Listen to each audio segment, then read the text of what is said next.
Hey guys, I'm finally back. This is part 2 of the detailed build guide for the Cyclone cast on crit fireball build. If you guys haven't checked out my previous video, please go take a look. Link is in the description of this video. I went over the basic mechanics of how the build plays, its strengths and weaknesses, as well as some gameplay footage.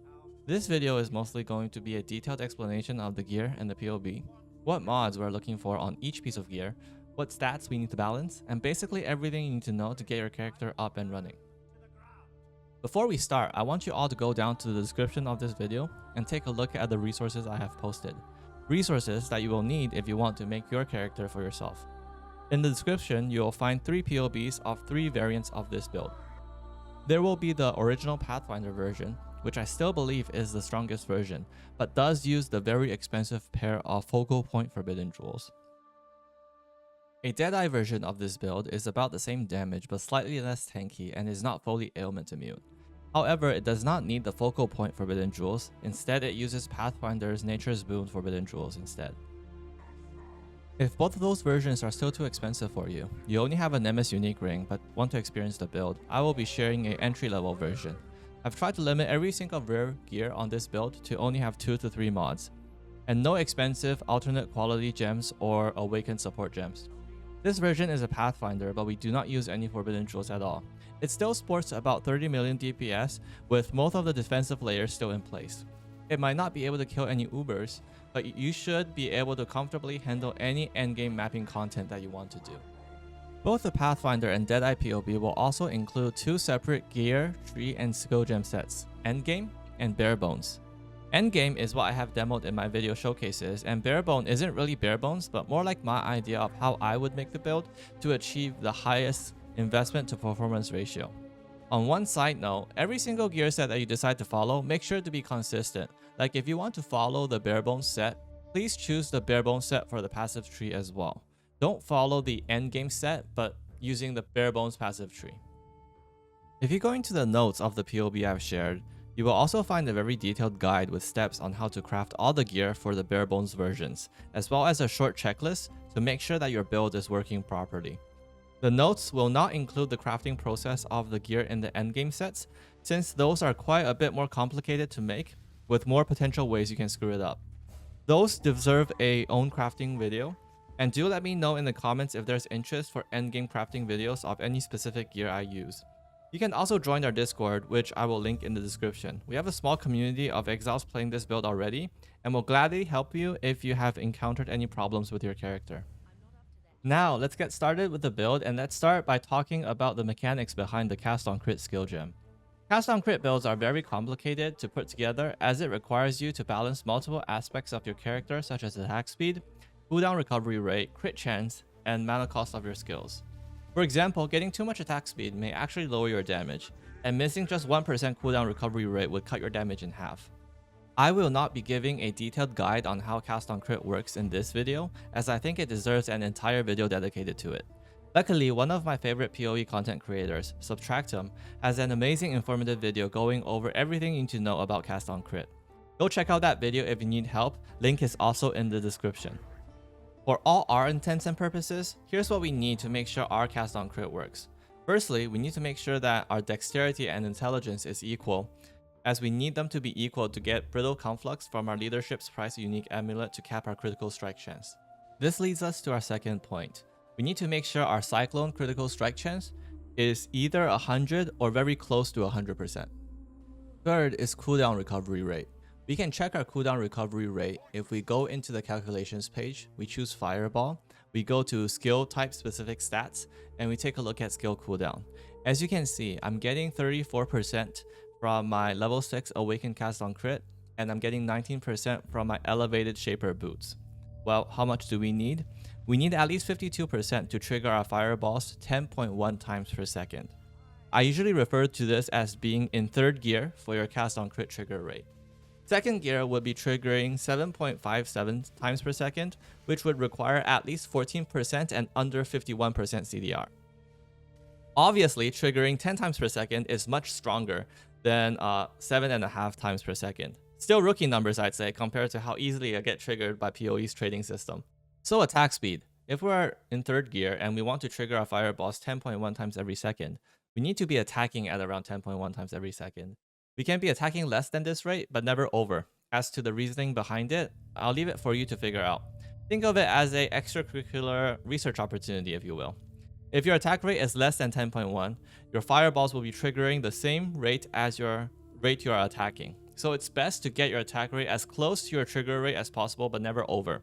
You can check your Cyclone attack rate right here. Let's quickly summarize. For triggering 10.1 times per second, we want 52% or more CDR and less than or equal to 10.1 Cyclone attack rate. For triggering 7.57 times per second, we want between 14 to 51% CDR and less than or equal to 7.57 Cyclone attack rate. And finally, mana. Having enough mana to cast our skills is an important part of getting this build to function properly. If you are not as experienced with cast on crit builds, I highly recommend you copy my PoB, using the same methods as I use to stack mana regen and reduce the mana cost of our skills. You can take a screenshot right here to use as your formula sheet when putting this build together.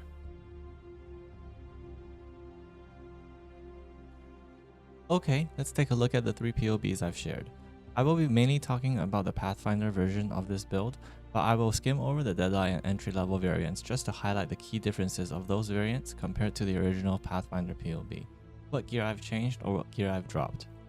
For all 3 PoB, I have already set up the configuration page, so when importing your own gear and character, make sure to copy my config page, with the exception of the custom modifiers right here. In here, I have noted the sanctified relic that I am running. You likely won't be running the same thing as me, so don't use my relic as part of your PoB. First is the skill tree. There's nothing much to say really, except to just follow what I have because it works. You can change the tree later after you have some understanding of the build and want to change some passives to match your playstyle. For the medium cluster jewels, it's best to just copy exactly what I have for the notables, but for the small passive, you can look for int or dex, whichever one you're missing, to make sure that your int is equal to your dex. For our large cluster jewels, there's more flexibility, as I understand that the exact same ones that I have might be a bit difficult to buy. For your large fire cluster jewel, you want a 8 passive cluster jewel with any 3 notables that give you damage. You don't really even need a fire damage large cluster, you can just grab an elemental damage one if it helps lower your cost. I do recommend getting Prismatic Heart as a notable on it if you need help capping or resist, but not necessary if you're already capped. For your large spell cluster jewel though, there is one notable that we need. We need either Arcane Heroism or Arcane Adept on it, positioned in one of the bottom positions. For the other bottom position, I highly recommend Sap Psyche to help with our mana regen, but again, not necessary. If you don't have enough skill points or levels, you can unallocate these fire damage nodes to get some skill points out of here. In the items tab of PoB, you can see that I have 2 sets of gear, skill tree, and skill gems. I will include the crafting process for each piece of gear in the Barebones set in the notes section of my PoB. If you're not experienced in the cast on crit builds, I highly recommend that you just follow the Barebones set and get your build working first, then slowly learn your way towards the endgame version. If you're pretty experienced in building CoC characters, then you can compare the 2 versions as well as the notes I have provided to plan for how you want to make the build your own. One thing that I have to mention is that our flasks are very important. Without our flasks, the build does not work. We can't even cap our resistances.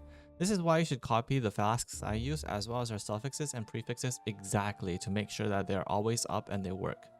The increased invasion rating suffix needs to be on your Quicksilver, but the other 3 suffixes can be on whichever one of the other 3 magic flasks. You also need to make sure that you have a high tier of increased flask charges gained suffix mod on your belt. One of the major defense mechanics shared across all 3 versions of this build relies on us stacking maximum elemental resistances, then converting the physical damage we take into elemental damage. To stack maximum elemental resistances, we need our shield, which gives us 2% all res and 3% maximum lightning res, as well as a good role leadership price amulet that gives us maximum resistances in all 3 elements. When shopping for a leadership's price amulet, lightning max res is the most important stat, followed by cold max res, then fire. Regardless of which one you buy, never buy one that has any negative max res. To convert the physical damage we take into elemental damage, we can get 50% conversion through our lightning coil chest armor, at least 15% through our crafted rare helmet, and another 15% with our Taste of Hate unique flask. Make sure you have all of these.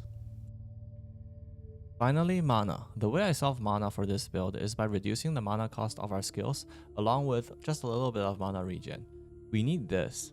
The 25% reduced mana cost of skills during effect suffix on our flasks, as well as our Militant Faith that gives 1% reduced mana cost of skills per 10 devotion. The Pathfinder variant needs the Divergent Inspiration support in their Cast on Crit 6 link, and for the Deadeye version, it needs an anomalous LMP. Both supports reduce the mana cost of link skills. If you notice mana issues, you can also get mana regen through the Sap Psyche, notable on your large spell cluster jewel, and you can get some flat mana regen on your gear, especially your Abyss jewels. A reduced mana cost of skill suffix on a regular jewel would also work, or if you still have problems, you can take this single node right here, right beside Clever Thief. Now let's take a look at the differences between the endgame set and the Barebones set. The endgame set uses a corrupted level 6 Awaken Cast on Crit, which is very expensive, but it does give us 34% increased cooldown recovery rate. This combined with our elevated cooldown recovery rate boots, which gives us at least 18%, would add up to over 52%, which is what we need to reach 3rd gear. In order to save cost, the Barebones set will only use a level 5 Awaken Cast on Crit, which only gives us 31% increased cooldown recovery rate. This means that we have to find 21% elsewhere through our gear. The Eater of Worlds implicit on our boots give us 6 to 9% increased cooldown recovery rate. We can also get 12% increased cooldown recovery rate through our belt, which I will teach you how to craft in the notes. We can also usually get 2 to 3% using our Abyss rules. Mix and match, and as long as you have a total of 21, you're good. Everything else on the Barebones set is basically just a simpler version of the endgame set. I deleted a lot of DPS min-maxing stats while still maintaining all the layers of defense. All the crafting instructions are in the notes, so go take a look. One important thing to note is that the Barebones set does not use a level 4 Enlighten, and thus will have a different amulet anoint. Don't anoint the wrong passive. Jumping into the Deadeye version of this build, the tree is slightly different since we have to make up for the flask effect that Pathfinder inherently has. We also use different forbidden jewels since the focal point ones now cost both of my kidneys. The belt for the Deadeye version is also slightly different, but not that much more expensive to make. And finally, we use slightly different support gems for the Deadeye variant.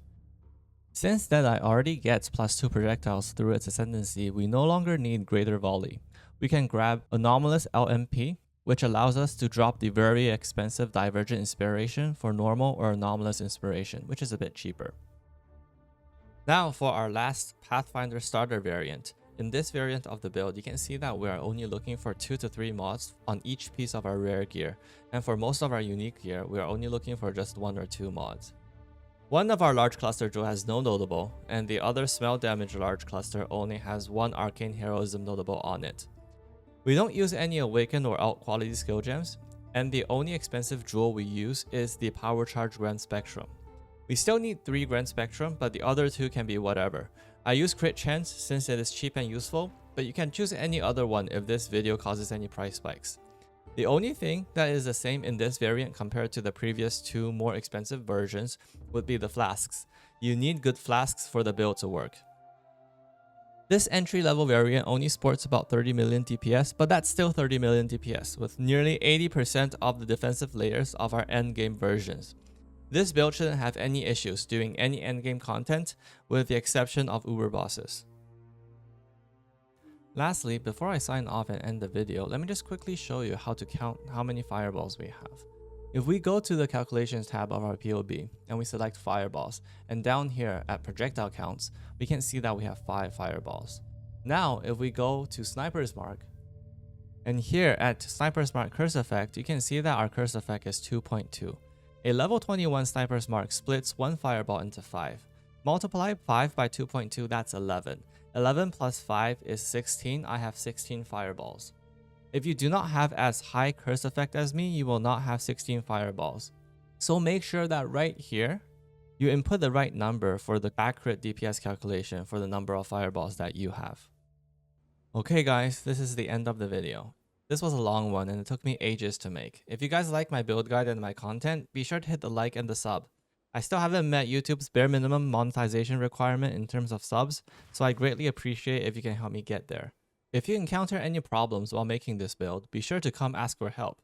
You can find a link to join my Discord in the description. Either I or some other big brain build creator will be able to help you with what you're stuck on. My next video would likely be the last video of this CoC Fireball series if I don't make any endgame gear crafting guides. My plan is to put Mage Blood back on, incorporate the original Sin into the build for a no budget limit Mage Blood full Chaos conversion version. Hopefully it'll be even tankier with at least double the current damage. Anyways, good luck and I'll see you guys next time.